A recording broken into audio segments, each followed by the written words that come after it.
ನಮ್ಮ Sahyadri news channel ಅನ್ನು YouTube, Facebook ಹಾಗೂ ಇನ್ಸ್ಟಾಗ್ರಾಂನಲ್ಲಿ ನೋಡಿ. ಸಬ್ಸ್ಕ್ರೈಬ್, ಲೈಕ್ ಮತ್ತು ಶೇರ್ ಮಾಡಿ ಪ್ರೋತ್ಸಾಹಿಸಿ. 30% 40% ಕಟ್ಟೋರ್ಗೂ ಕೂಡ ಅವಕಾಶ ಇದೆ. ರೈತರ ಮೇಲೆ ಹೊರೆ ಹಾಕುವ ಅವಶ್ಯಕತೆ ಇಲ್ಲ. ನಾವೇ ಕೇಂದ್ರ ರಾಜ್ಯ ಸರ್ಕಾರ ಹೊರೆ ಹಾಕುವಂತ ರಾಜ್ಯ ಸರ್ಕಾರ ಕಳಿಸ್ಬಿಟ್ರೆ ಕೇಂದ್ರ ಕೈ ಜೋಡಿಸುತ್ತೆ. 40% ಕೂಡ ಪ್ರೀಮಿಯಂ ಕಟ್ಟಕ್ಕೆ ಅವಕಾಶ, 5% ಅಂತ ರೈತ. ಈ ಸಂದರ್ಭದಲ್ಲಿ ಕಾಲುವೆ ನೀರಿನಲ್ಲಿ ಕೇಂದ್ರ ಸರ್ಕಾರದಿಂದ ಸಹಾಯ ಮಾಡ್ತಾರೆ ಸರ್. ಕೇಂದ್ರದಿಂದ ಈ ತರ ಬಂದಾಗ ಟೋಟಲ್ ಇಡೀ ದೇಶಕ್ಕೂ ನಾರ್ಮ್ಸ್ ಅನ್ನು ಮೇಂಟೈನ್ ಮಾಡಿದ್ದಾರೆ. ಈ ತರ ಕೈ ಮೀರಿದಾಗ ನಮ್ಮ ರಾಜ್ಯ ಆಡಳಿತ ಮಾಡಿದಂತ ಅನೇಕ ಮುಖ್ಯಮಂತ್ರಿಗಳು ಆ ಸಂದರ್ಭದಲ್ಲಿ ನಿಲುವನ್ನು ತೆಗೆದುಕೊಂಡಿದ್ದಾರೆ. ನಮ್ಮ ಕಣ್ಣು ಉದಾಹರಣೆ. ಅದಕ್ಕೆ ಈ ಸಂದರ್ಭದಲ್ಲಿ ನಾನು ರಾಜ್ಯ ಸರ್ಕಾರಕ್ಕೆ ವಿನಂತಿ ಮಾಡ್ಕೊಂಡು ಕೇಂದ್ರದ ಇಷ್ಟು ಕೈಗೊಳಿಸುವ ಪ್ರಯತ್ನ ಮಾಡಿ, ಇದಕ್ಕೆ ಉಳಿದಂತದ್ದನ್ನ ಕೈಗೊಳಿಸುವ ಪ್ರಯತ್ನ ಮಾಡಬೇಕು ಅಂತ ನಾನು ಪ್ರಯತ್ನ ಮಾಡ್ತೀನಿ.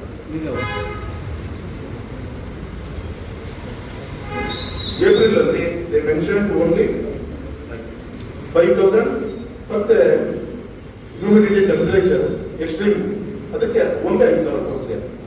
ಯಾಕೆ ನೋಡ್ಬಿಟ್ಟು ತೋರಿಸಲಿಲ್ಲ? ಮೆನ್ಷನ್ ಮಾಡಿಲ್ಲ, ಅದನ್ನೇ ಹೇಳ್ತಾ ಇರೋದು. ಬಿರುಗಾಳಿ ತೋರಿಸ್ಬೇಕಾಗಿತ್ತು. ಸರಿ ಸರ್, ಆನೆಕಲ್ ಮಳೆ ಆಗಿದೆ, ಮೊನ್ನೆ 2-3 ಸತಿ ಆಗಿದೆ ಆನೆಕಲ್ ಮಳೆ. ಅದನ್ನು ಕೂಡ ಹಾಕೋದಿಲ್ಲ. ಅದನ್ನು ಕೇಳಿದಾಗ ನಮ್ಮ ಅಧಿಕಾರಿಗಳು ಏನ್ ಹೇಳ್ತಾರೆ, ಆ ಥರದ್ದೆಲ್ಲ ಅಡಾಪ್ಟ್ ಮಾಡ್ಕೊಂತ ಹೋದ್ರೆ ನಮ್ಮ ರೈತ ಪ್ರೀಮಿಯಂ ಕಟ್ಟುವಂತ ಹೆಚ್ಚಾಗುತ್ತೆ ಅಂತ ಹೇಳ್ತಾರೆ. ಅದಕ್ಕೆ ನಾನೇನು ಹೇಳ್ತಾ ಇದ್ದೀನಿ ಅಂದ್ರೆ, ರಿಪೋರ್ಟ್ ಅನ್ನ ಸರ್ಕಾರಕ್ಕೆ ಕಳಿಸ್ಕೊಂಡು ಡ್ರೈನ್ ಗೇಜ್ಗಳು 60-70% ಹಾಳಾಗಿದೆ, ವೈಜ್ಞಾನಿಕವಾಗಿ ಇಲ್ಲ, ಅದು ಸರಿ ಮಾಡ್ಕೊಬೇಕು ಅಂತೇಳಿ ಇದೇ ಸರ್ಕಾರದ ಗೌರವ ಜಿಲ್ಲಾಧಿಕಾರಿಗಳು ರಿಪೋರ್ಟ್ ಅನ್ನ ಸಬ್ಮಿಟ್ ಮಾಡಿದರೆ ಇವತ್ತು ಕೂಡ ಅದಕ್ಕೆ ಯಾವುದೇ ಸ್ಪಂದನೆ ಈ ಸರ್ಕಾರ ಮಾಡ್ತಾ ಇಲ್ಲ. ನೋಡಿ, ಇಂಥ ಸಂದರ್ಭದಲ್ಲಿ ಎಷ್ಟು ಉಪಯೋಗ ಆಗುತ್ತೆ ನಾನು ಗಮನ ತರಲಿಕ್ಕೆ ಇಚ್ಛೆ ಪಡ್ತೇನೆ. ಪ್ರಧಾನ ಮಂತ್ರಿ ಫಸಲ್ ಬಿಮಾ ಯೋಜನೆಯಲ್ಲಿ ಟರ್ಮ್ ಶೀಟ್ ಅನ್ನ ಮಾಡ್ತಾರೆ. ಅದರ ಪ್ಯಾರಾಮೀಟರ್ ಏನು? ಒಂದು ವಿಂಡ್ ವೆಲಾಸಿಟಿ ವ್ಯತ್ಯಾಸ ಆದಾಗ, ರೈನ್ ಫಾಲ್ ಹೆಚ್ಚಿಗೆ ಆದಾಗ, ಟೆಂಪರೇಚರ್ ಹೆಚ್ಚಿಗೆ ಆದಾಗ, ಕ್ಲೌಡ್ ಬರ್ಸ್ಟ್ ಆದಾಗ, ಒಂದು ವಿನಿಸ್ಟ್ರೋಮ್ ಅಂತ ನಾವು ಹೇಳ್ತೀವಿ, ಆನೆಕಲ್ಲು ಮಳೆ ಅಂತ ಹೇಳ್ತೀವಿ, ಆ ಸಂದರ್ಭದಲ್ಲಿ ಇರ್ಬೋದು, ಡೆಫಿಷಿಯಂಟ್ ರೈನ್ ಫಾಲ್ ಇರ್ಬೋದು, ಎಕ್ಸೆಸ್ ರೈನ್ ಫಾಲ್ ಇರ್ಬೋದು, ಎಕ್ಸೆಸ್ ಟೆಂಪರೇಚರ್ ಇರ್ಬೋದು, ಈ ಎಲ್ಲ ವಿಚಾರವನ್ನು ಕೂಡ ಟರ್ಮ್ ಶೀಟ್ ಅನ್ನು ಹಾಕಿ ಪರಿಗಣಿಸಿ ರೈತರಿಗೆ ಆ ಒಂದು ಕಾರ್ಯಕ್ರಮವನ್ನು ಜಾರಿಗೊಳಿಸುವ ಕೆಲಸವನ್ನ ನಮ್ಮ ಗೌರವಂತ ಪ್ರಧಾನಮಂತ್ರಿಗಳು ಕೇಂದ್ರ ರಾಜ್ಯ ಸರ್ಕಾರದ ಸಹಕಾರದಿಂದ ಕೊಡುವಂತ ಕೆಲಸವನ್ನ ಮಾಡ್ತಾರೆ. ನಾನು ಹಳೆಯ ಟರ್ಮ್ ಶೀಟ್ ಅನ್ನ ತೆಗೆದು ನೋಡಿದೆ. ಏನಾದರೂ ಇದಕ್ಕೆ NDRF, SDRF ಜೊತೆಗೆ ಯಾವುದೇ ಹೆಚ್ಚಿಗೆ ನ್ಯಾಯ ಸಿಗ್ತದೆ ನಮ್ಮ ರೈತರಿಗೆ. ಈ ಬೆಳೆ ವಿಮೆ ಯೋಜನೆ ಮುಖಾಂತರ ಏನಾದ್ರು ನಮ್ಮ ರೈತರಿಗೆ ಈ ಕ್ಲೌಡ್ ಬ್ಲಾಸ್ಟ್ ಆಗಿದೆ, ಹೆಚ್ಚಿನ ಟೆಂಪರೇಚರ್ ಇದೆ, ಬಿರುಗಾಳಿ ಇದೆ, ಈ ರೀತಿ ನಾವು ಯಾವಾಗಲೂ ಕೂಡ ಏಪ್ರಿಲ್ ತಿಂಗಳು ನೋಡಿದ್ದಿಲ್ಲ. ಸೊ ಈ ಟರ್ಮ್ ಶೀಟ್ ಮುಖಾಂತರ ಏನಾದ್ರು ಅನುಕೂಲ ಆಗುತ್ತೆ ಅಂತ ಹೇಳಿ ಹೋಮ್ವರ್ಕ್ ಅನ್ನ ಮಾಡುವಂತ ಪ್ರಯತ್ನ ಮಾಡಿದಾಗ ಅದನ್ನು ಮೆನ್ಷನ್ ಮಾಡ್ತಾರೆ. Deficient rain fall August 1 July 31 ಬಂದ್ರೆ ಆಗಸ್ಟ್ 1 ಆಗಸ್ಟ್ 31 ಒಂದು ಮಂತ್ ಕನ್ಸಿಡರ್ ಮಾಡ್ತಾರೆ. 1 ಸೆಪ್ಟೆಂಬರ್ ಇಂದ 31 ಅಕ್ಟೋಬರ್ ವರೆಗೂ ಇಟ್ಕೊಂತಾರೆ. ಜೂನ್ 1 ಇಂದ ಜುಲೈ 31 ವರೆಗೂ ಇಟ್ಕೊಂಡು total sum assured sum insure ಮಾಡೋದು ಒಟ್ಟು ಒಂದು ಎಕರೆಗೆ 1,20,000 ಒಂದು ಹೆಕ್ಟೇರ್ಗೆ ಮಾಡುವಂಥದ್ದು ಪದ್ಧತಿ. ಆ ದಿನ ಅದನ್ನು ಮೆನ್ಷನ್ ಮಾಡಿದ್ದಾರೆ. ಎಕ್ಸೆಸ್ ರೈನ್ಫಾಲ್ಗೆ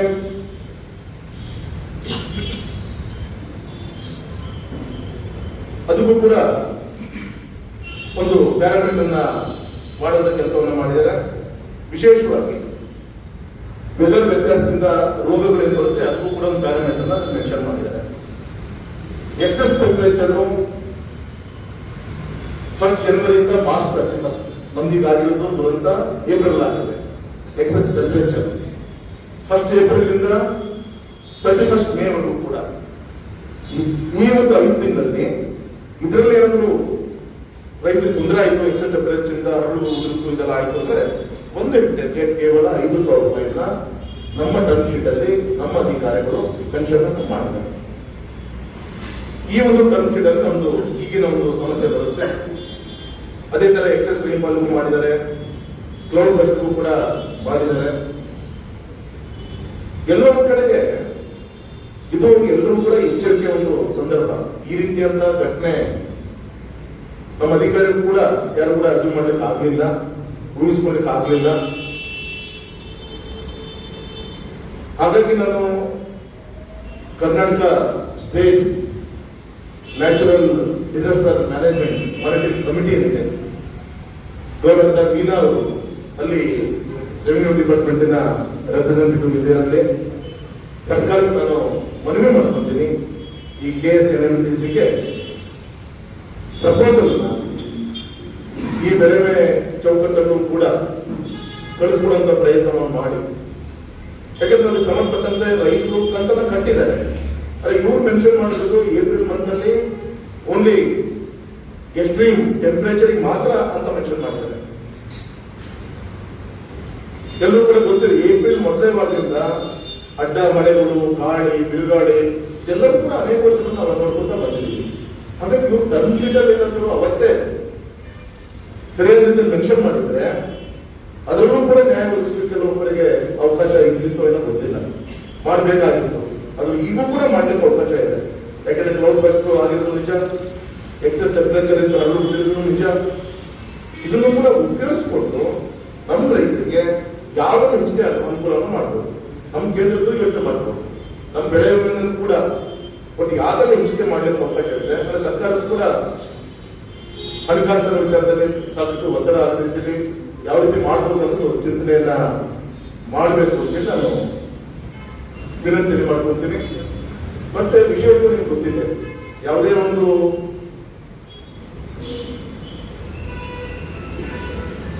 ಆ ಪ್ರೀಮಿಯಂ ಕಟ್ಟುವಂಥದ್ದು ನಿಮಗೆ ಗೊತ್ತಿದೆ. ಒಟ್ಟು farmer share 5%, central government share 12.5%, state government 12.5%, 30% premium ಅನ್ನ ನಾವು ಕಟ್ಟಬೇಕಾಗುತ್ತೆ. ನಾನು ಅಧಿಕಾರಿಗಳು ಕೇಳಿದೆ, ಯಾಕೆ ನೀವು ಈ ಏಪ್ರಿಲ್ ಇದರಲ್ಲಿ ಅಡ್ಡ ಗಾಳಿ, ಮಳೆ, ಈ ತರ ಕ್ಲೌಡ್ ಬಾಸ್ಟ್ ಇದ್ದದ್ದು ಅದನ್ನು ಕೂಡ ನೀವು ಮೆನ್ಷನ್ ಮಾಡಿದ್ರೆ ಏನಾಗ್ತಿತ್ತು ಅಂತ ಕೇಳಿದೆ. ನಾನು ಇಲ್ಲ ರೈತ ಪ್ರೀಮಿಯಂ ಹೆಚ್ಚಾಗ್ತಿತ್ತು ಅಂತ. ನಾನು ಸರ್ಕಾರಕ್ಕೆ ಒತ್ತಾಯ ಮಾಡೋದು ಮಾಡ್ತೀನಿ. ನನಗೆ ಗೊತ್ತಿರೋ ಪ್ರಕಾರ ರೈತರಿದ್ದು 5% ನಾವು ಯಾರು ಕೂಡ ಪ್ರೀಮಿಯಂಗೆ ಇಸ್ಕೊಳ್ಳಂಗಿಲ್ಲ. ಆದ್ರೆ ಟೋಟಲ್ 30% ಪ್ರೀಮಿಯಂ ಕಟ್ಟಬೇಕು, 40% ಕೂಡ ಸರ್ಕಾರ ಕಟ್ಟಲಿಕ್ಕೆ ಅವಕಾಶವನ್ನು ಪ್ರಾವಿಷನ್ ಮಾಡಿದ್ದಾರೆ.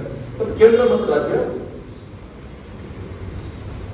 ಕೈ ಜೋಡಿಸೋಕೆ ಅವಕಾಶ ಇದೆ. ಅದಕ್ಕಿಂತ ಹೆಚ್ಚಾದ್ರೆ ರೈತರ ನಾವು ಸರ್ಕಾರ ತೆಗೆದುಕೊಳ್ಬೇಕಾಗುತ್ತೆ. ಹಾಗಾಗಿ ಎಲ್ಲೋ ಒಂದ್ ಕಡೆಗೆ ಪ್ರೀಮಿಯಂ ನಮ್ಮ ಪತ್ರಿಕಾಗೋಷ್ಠಿಗೆ ಸಂಬಂಧಿಸಿದ ಗ್ರಾಮಾಂತರ ನಿಗದಿತ ಶಾಸಕರು ಮತ್ತು ಮೊನ್ನೆ ಗ್ರಾಮಗಳಿಗೆ ಭೇಟಿ ಕೊಟ್ಟಂತ ಅನೇಕ ವಿಚಾರಗಳು ಹತ್ತಿರದಿಂದ ಗಮನಿಸಿ ನಿಮಗೆ ವಿಚಾರವನ್ನು ತಿಳಿಸುವಂತ ಅಶೋಕ್ ನಾಯ್ಕ ಕೂಡ ಸ್ವಾಗತವನ್ನ ಬಯಸ್ತೇನೆ. ಮತ್ತು ನನಗೆ ಅನಿಸ್ತು,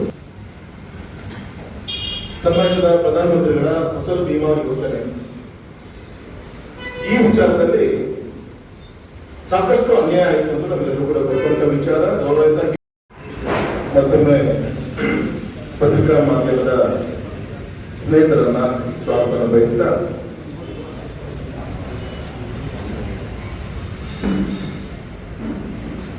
ಮೊನ್ನೆ 26ನೇ ತಾರೀಕು ನಮ್ಮ ಶಿವಮೊಗ್ಗ ಗ್ರಾಮಾಂತರದಲ್ಲಿ ಸುಮಾರು ಒಂದು 50 ಗ್ರಾಮಗಳಿಗಿಂತ ಹೆಚ್ಚಿನ ಗ್ರಾಮಗಳಿಗೆ ರೈತರಿಗೆ ಬಿರುಗಾಳಿ ಮತ್ತೆ ಮಳೆಯಿಂದ ಹೆಚ್ಚಿನ ಒಂದು ಹಾನಿಯಾಗಿದ್ದು, ಆ ವಿಚಾರವನ್ನ ಸರ್ಕಾರಕ್ಕೆ, ಚುನಾಯಿತ ಪ್ರತಿನಿಧಿಗಳಿಗೆ ಕಣ್ತರಿಸುವಂತ ಕೆಲಸವನ್ನು ಕೂಡ ನಮ್ಮ ಪತ್ರಿಕಾ ಮಾಧ್ಯಮದ ಸ್ನೇಹಿತರು ಮಾಡಿದರು. ರೈತರ ಪರವಾಗಿ ನಾನು ಅಭಿನಂದನೆ ಕೂಡ ಈ ಸಂದರ್ಭದಲ್ಲಿ ತಿಳಿಸ್ತಾ ಇದ್ದೇನೆ. ವಿಶೇಷವಾಗಿ ಅವತ್ತು ಸಂಜೆ ಆದಂತ ಗುಡುಗು, ಮಿಂಚು, ಭದ್ರಾವತಿ ತಾಲೂಕಿನ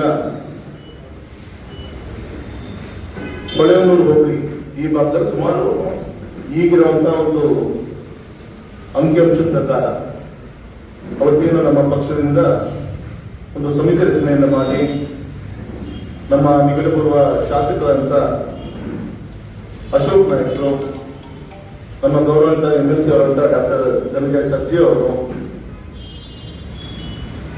ನಮ್ಮ ಆ ಭಾಗದ ಪಕ್ಷದ ಅಧ್ಯಕ್ಷರಂತ ಮಲ್ಲೇಶ್ ಅವರು, ನಮ್ಮ ರೈತ ಮೋರ್ಚಾ ಇಡೀ ತಂಡ ಭೇಟಿಯನ್ನು ಕೊಟ್ಟಿದ್ರು. ನಾನು ಕೂಡ ಕೆಲವು ಗ್ರಾಮಗಳಿಗೆ ಭೇಟಿ ಕೊಡುವಂತ ಕೆಲಸವನ್ನು ಕೂಡ ಮಾಡಿದೆ. ಎಲ್ಲ ರಾಜಕೀಯ ಮುಖಂಡರು ಕೂಡ ಭೇಟಿಯನ್ನು ಕೊಟ್ಟಿದ್ದಾರೆ.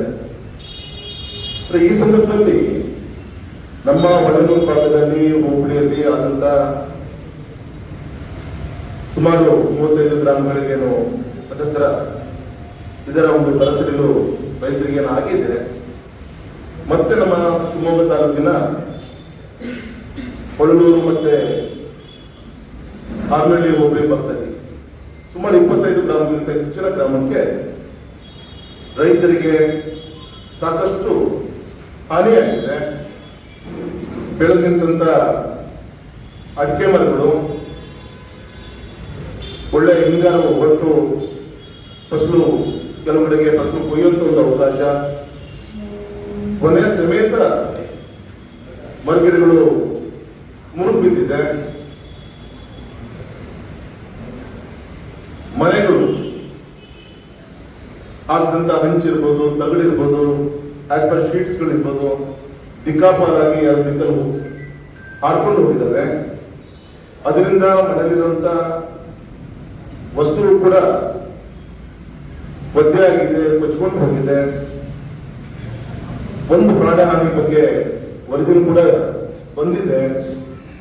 ವಿಶೇಷವಾಗಿ ಕಳೆದ 2-3 ದಿನದಿಂದ ವಿದ್ಯುತ್ತಿನ ಅವ್ಯವಸ್ಥೆ, ಕಂಬಗಳು ಮುರಿದಿದೆ. ಸುಮಾರು 200-400 ಎಲೆಕ್ಟ್ರಿಕಲ್ ಪೋಲ್ಸ್ ಆ ಕಡೆ ಡ್ಯಾಮೇಜಸ್ ಆಗಿದೆ. ಈ ರೀತಿಯಂತ ಒಂದು ಇದ್ದಕ್ಕಿದ್ದಂತೆ ಮೇಘ ಸ್ಫೋಟ ಆಗಿ ಕೆಲವು ಪಾಕೆಟ್ಗಳಲ್ಲಿ ಆ 2 ಹೋಬಳಿಗಳಲ್ಲಿ ಇಡೀ ಜನಜೀವನವೇ ಅಸ್ತವ್ಯಸ್ತ ಆಗಿದೆ. ರೈತರು ಪಾಪ ಏನ್ ಮಾಡಬೇಕು ಅಂತೇಳಿ ಅವ್ರಿಗೆ ತೋರಿಸ್ತಾ ಇಲ್ಲ. ಎಲ್ಲ ಒಂದ್ ಕಡೆಗೆ ಆಶಾದಾಯಕ ಸರ್ಕಾರ ಇದೆ, ಚುನಾಯಿತ ಪ್ರತಿಗಳು ಬಂದು ಹೋಗಿದ್ದಾರೆ, ಏನಾದ್ರೂ ನ್ಯಾಯ ಸಿಗ್ಬೋದು ಅಂತೇಳಿ ಕಾಯ್ತಾ ಇವತ್ತು ಕೂತಿದ್ದು ಕೂಡ ನಾವೆಲ್ಲ ಕೂಡ ದೃಶ್ಯವನ್ನ ತಾವೇ ಮಾಧ್ಯಮದ ಮುಖಾಂತರ ಈ ರಾಜ್ಯಕ್ಕೆ ತೋರಿಸುವಂತ ಕೆಲಸವನ್ನು ಕೂಡ ತಾವು ಮಾಡಿದ್ದೀರಿ. ಮತ್ತು ವಿಶೇಷವಾಗಿ ಈ ಸಂದರ್ಭದಲ್ಲಿ ನಮ್ಮ ಗೌರವಿತ ಪ್ರಭಾರಿ ಜಿಲ್ಲಾ ಅಧಿಕಾರಿ ಹೇಮಂತ್ ಇರ್ಬೋದು, ನಮ್ಮ ADC ಇರ್ಬೋದು, AC ಗಳಿರ್ಬೋದು, RIVAಗಳಿರ್ಬೋದು, ಈ ಸರ್ಕಾರಿ ಇನ್ಸ್ಟ್ರೂಮೆಂಟ್ಸ್ ಫ್ಲಶ್ ಆಗಿದ್ದಾರೆ, ಗಮನಿಸುವಂತ ಕೆಲಸ ಕಾರ್ಯಗಳನ್ನ ಮಾಡಿದ್ದಾರೆ. ನನಗೆ ಸಿಕ್ಕಿರೋ ಪ್ರಕಾರ ಅಂಕಿಅಂಶದ ಪ್ರಕಾರ ಸುಮಾರು 10,000 ಹೆಕ್ಟೇರ್ ಪ್ರದೇಶದಲ್ಲಿ ಸುಮಾರು ಒಂದು 5,000-6,000 ಹೆಕ್ಟೇರ್ ಅಡಿಕೆ ತೋಟಗಳು ಪೂರ್ತಿ ನಾಶ ಆಗಿದೆ. ಸುಮಾರು 10,000-12,000 ಹೆಕ್ಟೇರ್ ಪ್ರದೇಶದಲ್ಲಿ ಸುಮಾರು 5,000-6,000 ಹೆಕ್ಟೇರ್ ಸಂಪೂರ್ಣವಾಗಿ ಅಡಿಕೆ ಮರಗಳು ಬಿದ್ದೋಗಿದೆ, ಮುರಿದೋಗಿದೆ, ಬಾಗಿದವೆ. ಗುರುಸಮೇತ ಬಾಗಿ ನಿಂತ್ಕೊಂಡಾಗ ಅದು ಮತ್ತೆ ಮರುಜೀವನ ಕೊಡ್ಲಿಕ್ಕೆ ಆಗಲ್ಲ. ಅದಕ್ಕೆ ಈ ರೀತಿಯಾದ ದೊಡ್ಡ ಒಂದು ಡಿಸಾಸ್ಟರ್ ನಮ್ಮ ಯಾವತ್ತೂ ಕೂಡ ಈ ಒಂದು ಏಪ್ರಿಲ್ ಅಂತ ನಾವು ನೋಡಿದ್ದಿಲ್ಲ. ದೊಡ್ಡ ಒಂದು ಹಾನಿ ನಮ್ಮ ರೈತರುಗಳಲ್ಲಿ ಆಗಿದೆ. ಹಾಗಾಗಿ ಈ ಸಂದರ್ಭದಲ್ಲಿ ನಮಗೆಲ್ಲರೂ ಕೂಡ ಗೊತ್ತಿದೆ, NDRF ಇಂದ, ನ್ಯಾಷನಲ್ ಡಿಸಾಸ್ಟರ್ ರೆಸ್ಪಾನ್ಸ್ ಫಂಡ್ ವತಿಯಿಂದ, ಮತ್ತೆ ನಮ್ಮ ಸ್ಟೇಟ್ ಡಿಸಾಸ್ಟರ್ ಫಂಡ್ ಇಂದ, SDRF ಇಂದ ಪ್ರತಿ ಹೆಕ್ಟೇರಿಗೆ 31,000 ಮೊದಲು 24 ಇತ್ತು, ಮತ್ತೆ ರಿವ್ಯೂ ಮಾಡಿ ಈ ಕಳೆದ 2 ವರ್ಷದಿಂದ 31,000 ಆಗಿದೆ. ಇದರಲ್ಲಿ 75% ಕೇಂದ್ರ ಸರ್ಕಾರ, 25% ರಾಜ್ಯ ಸರ್ಕಾರ ಹಣವನ್ನ ಕೊಡಬೇಕು ಅಂತೇಳಿ ಈ ಒಂದು ಕಾನೂನಲ್ಲಿ ಇದೆ. ಆದ್ರೆ ನಾನು ಗಮನಿಸಿದ ಪ್ರಕಾರ ಒಬ್ಬ ರೈತ ಬೆಳೆಗಾರನಾಗೂ ಕೂಡ ಒಂದು ಅಡಿಕೆ ಮರದ ಆಯಸ್ಸು ಒಂದು 6 ರಿಂದ 21 ವರ್ಷ. ಯಾವ ರೀತಿ ಮನುಷ್ಯನಿಗೆ ಆ ಒಂದು ವಯಸ್ಸನ್ನ ಹೇಗೆ ಮೆನ್ಷನ್ ಮಾಡ್ತೀವಿ, ಅದೇ ರೀತಿ ಗಿಡಕ್ಕೂ ಕೂಡ ಆ ಸಂದರ್ಭದಲ್ಲಿ ಆ ವಯಸ್ಸನ್ನ ಇಟ್ಟು ಮೌಲ್ಯಮಾಪನವನ್ನು ಮಾಡಿ ನಾವು national highway railway purpose land acquisition ಮಾಡಬೇಕಾದಾಗ ಒಂದು ಗಿಡಕ್ಕೆ ನಾವು 3,500 ರಿಂದ 4,000 ರೂಪಾಯಿ ಕೂಡ ಪರ್ ಟ್ರೀಗೆ ನಾವು ಹಣವನ್ನು ಕೊಡುವಂಥದ್ದು ಗೊತ್ತಂತ ವಿಚಾರ. ಹಾಗಾಗಿ ಈ ಸಂದರ್ಭದಲ್ಲಿ ಈ ಒಂದು NDRF SDRF ಫಂಡ್ಸ್ ಪ್ರಕಾರ ತೆಗೆದುಕೊಂಡು ಕೂಡ ಒಂದು ಹೆಕ್ಟೇರಿಗೆ 31,000 ಕೊಟ್ಟರೂ ಕೂಡ ಯಾವುದೇ ಕಾರಣಕ್ಕೂ ಕೂಡ ಸಾಕಾಗಲ್ಲ. ನಿಮ್ಗೆ ನೆನಪಿರ್ಬೋದು, ಹಿಂದೆ ಸನ್ಮಾನಿಸಿದ ಯಡಿಯೂರಪ್ಪನವರು ರಾಜ್ಯದ ಮುಖ್ಯಮಂತ್ರಿಗಳಿದ್ದಾಗ ಈ ರೀತಿ ಸಾಕಷ್ಟು ಸಮಸ್ಯೆಗಳಾಯಿತು. ಅನೇಕ ಮಠ ಮಂತ್ರಿಗಳು NGOsಗಳ ಸಹಕಾರದಿಂದ ಮನೆಯನ್ನೇ ಕಟ್ಟಿಕೊಳ್ಳುವಂತ ಕೆಲಸಗಳಾಯಿತು. ಅದೇ ರೀತಿ ಒಂದು ಮನೆಗೆ ನಿಮ್ಮ NDRF ಫಂಡ್ಸ್ 1.25 ಲಕ್ಷ ಇದ್ರೂ ಕೂಡ ಪಕ್ಕ ಮನೆಗಳಿಗೆ ಅದಕ್ಕೆ 5 ಲಕ್ಷ ರೂಪಾಯಿಯನ್ನ ಕೊಡಬೇಕು ಅಂತೇಳಿ ಆದೇಶವನ್ನು ಜಾರಿಗೆ ತಂದು ಅದು ಮೊನ್ನೆಯವರು ಕೂಡ ಕಾನೂನು ಜಾರಿಗೆ ಇತ್ತು. ಇತ್ತೀಚಿನ ಸರ್ಕಾರ ಅದನ್ನ ಸಂಪೂರ್ಣವಾಗಿ ಕೊಡುವಂತ ಕೆಲಸ ಆಗ್ತಾ ಇಲ್ಲ. 2 ಲಕ್ಷ 3 ಲಕ್ಷ ಒಂದೊಂದು ಕಡೆ ಮಾಡಿದ್ದಾರೆ.